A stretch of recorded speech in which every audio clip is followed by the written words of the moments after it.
Hi, കഴിഞ്ഞൊരു ദിവസം ഞാൻ E20 പെട്രോൾ അത് ഇന്ത്യയിൽ എങ്ങനെയൊക്കെയാണ് ഇമ്പാക്റ്റ് ഉണ്ടാക്കാൻ പോകുന്നത് എന്നൊക്കെ പറഞ്ഞിട്ടൊരു വീഡിയോ ചെയ്തിട്ടുണ്ടായിരുന്നു.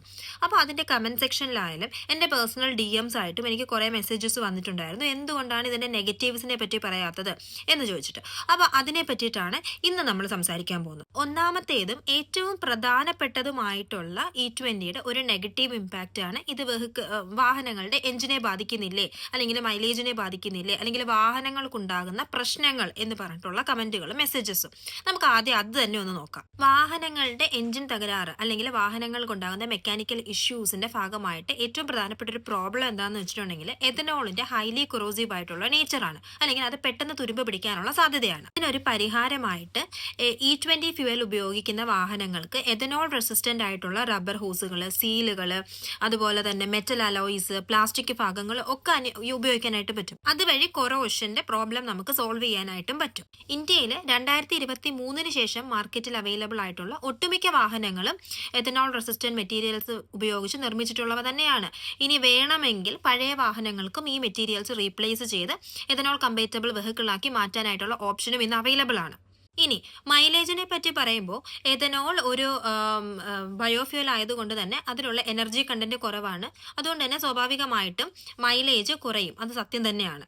ഇവിടെ നമ്മൾ മനസ്സിലാക്കേണ്ട ഒരു കാര്യം എന്താണെന്ന് വെച്ചിട്ടുണ്ടെങ്കിൽ അമേരിക്ക അല്ലെങ്കിൽ ബ്രസീൽ പോലെയുള്ള രാജ്യങ്ങളിൽ എഥനോൾ ബ്ലെൻഡഡ് ഫ്യൂവൽസ് വർഷങ്ങൾക്ക് മുൻപ് തന്നെ അവർ അഡോപ്റ്റ് ചെയ്തിട്ടുള്ള ഒരു കാര്യമാണ്. അവിടെയുള്ള വാഹനങ്ങളെല്ലാം തന്നെ ഇതിന് കമ്പാറ്റബിൾ ആയിട്ടുള്ള രീതിയിലാണ് നിർമ്മിച്ചിരിക്കുന്നത്. ഇന്ത്യയിലും ഇത് ഫസ്റ്റ് ഫേസ് ആണ്. ലേറ്റർ ഫേസസിൽ വരുന്ന കാലഘട്ടങ്ങളിൽ അല്ലെങ്കിൽ വരുന്ന ഘട്ടങ്ങളിലായിട്ട് ഇന്ത്യയിലുള്ള എല്ലാ വാഹനങ്ങളും, നിർമ്മിക്കപ്പെടുന്ന എല്ലാ വാഹനങ്ങളും ഈ എഥനോൾ ഫ്യൂവലിന് കമ്പാറ്റബിൾ ആയിട്ടുള്ള രീതിയിലായിരിക്കും വരാനായിട്ട് പോകുന്നത്. രണ്ടാമതായി പറയപ്പെടുന്ന ഒരു പ്രോബ്ലമാണ് ജലക്ഷാമം. അതായത് എഥനോൾ കൂടുതലായിട്ട് ഉൽപ്പാദിപ്പിക്കപ്പെടുന്നത് കരിമ്പ്, ചോളം തുടങ്ങിയ കാർഷിക ഉൽപ്പന്നങ്ങളിൽ നിന്നാണല്ലോ. പൊതുവെ ഇത്തരം കാർഷിക ഉൽപ്പന്നങ്ങൾ കുറച്ചധികം വെള്ളം കൺസ്യൂം ചെയ്യുന്ന വിളകളാണ്. അതുകൊണ്ടാണ് ഇങ്ങനെ ഒരു ആശങ്ക ഉന്നയിക്കപ്പെടുന്നത്. ഇതിനൊരു പരിഹാരമായിട്ടാണ് ഗവൺമെന്റ് 2G എഥനോളിന്റെ പ്രൊഡക്ഷൻ പ്രോത്സാഹിപ്പിക്കുന്നത്. 2G എഥനോൾ എന്ന് വെച്ചാൽ ഭക്ഷ്യവസ്തുക്കളല്ലാതെ കരിമ്പിന്റെ ചണ്ടി, അതുപോലെ തന്നെ വൈക്കോല് തുടങ്ങിയ മറ്റ് വസ്തുക്കളിൽ നിന്ന് ഉൽപ്പാദിപ്പിക്കുന്ന എഥനോളാണ് 2G എഥനോൾ. ഇത് അതിനൊരു പരിഹാരമായിട്ട് മാറും. മൂന്നാമതായി ചൂണ്ടിക്കാണിക്കുന്ന മറ്റൊരു ഡ്രോബാക്ക് ആണ് എഥനോൾ പ്രൊഡക്ഷൻ ഭക്ഷ്യസുരക്ഷയെ ബാധിക്കുമോ എന്നുള്ളത്. അതായത് കരിമ്പ്, ചോളം തുടങ്ങിയ ഭക്ഷ്യവസ്തുക്കളാണല്ലോ നമ്മൾ എഥനോൾ പ്രൊഡക്ഷൻ ഉപയോഗിക്കുന്നത്. അത് സ്വാഭാവികമായിട്ടും ഭക്ഷ്യസുരക്ഷയെ ബാധിക്കുമോ എന്നുള്ളൊരു ആശങ്ക ഉണ്ടാവുന്നത് വളരെ നാച്ചുറൽ ആയിട്ടുള്ള ഒരു കാര്യമാണ്.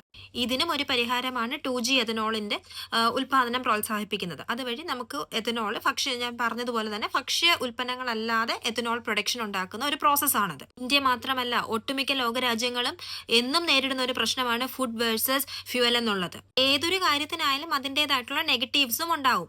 എന്ന് വെച്ചിട്ട് നമ്മൾ അതിനെ പൂർണ്ണമായിട്ട് ഉപേക്ഷിക്കുകയല്ല ചെയ്യുന്നത്. അങ്ങനെയാണെങ്കിൽ നമ്മളിൽപ്പെട്ട ആരും ഇന്ന് കാറോ ബൈക്കോ മറ്റു വാഹനങ്ങളോ ഉപയോഗിക്കാൻ സാധ്യതയില്ല. കാരണം കാറും മറ്റും വാഹനങ്ങളും ഉപയോഗിക്കുമ്പോൾ അതുവഴി ഒരുപാട് പൊല്യൂഷൻ ഉണ്ടാവുന്നുണ്ട്. നമ്മൾ ഒരുപാട് ഫ്യൂവലിനെ ഡിപ്പെൻഡ് ചെയ്യേണ്ടി വരുന്നുണ്ട്, മറ്റുള്ള രാജ്യങ്ങളെ ഡിപ്പെൻഡ് ചെയ്യുന്നു വരുന്നുണ്ട്. ഡെയിലി വില കൂടുന്ന പെട്രോൾ നമ്മൾ വാങ്ങി ഉപയോഗിക്കുന്നുണ്ട്. അപ്പം അത് വെച്ചിട്ട് നോക്കുമ്പോൾ അത് ദോഷമാണ്, പ്രകൃതിക്ക് ദോഷമാണ്, നമ്മളെ ബാധിക്കുന്നു, രാജ്യത്തെ ബാധിക്കുന്നു എന്ന് കരുതി നമ്മൾ ആരും അത് ഉപയോഗിക്കാതെ ഇരുന്ന് പഴയതുപോലെ സൈക്കിളിലേക്ക് പോവുകയോ അല്ലെങ്കിൽ കാളവണ്ടി ഉപയോഗിക്കുകയോ ചെയ്യുന്നില്ല. അപ്പോൾ എല്ലാത്തിനും അതിൻ്റെതായിട്ടുള്ള നെഗറ്റീവ്സ് ഉണ്ട്. അതിനെ അക്സെപ്റ്റ് ചെയ്യുക, ഓൾട്ടർനേറ്റീവ്സ് കണ്ടെത്തുക, മുന്നോട്ട് പോവുക, അതല്ലേ നമ്മൾ ചെയ്യേണ്ടുന്നത്. നിങ്ങൾക്ക് എന്താ തോന്നുന്നത്? ബൈ.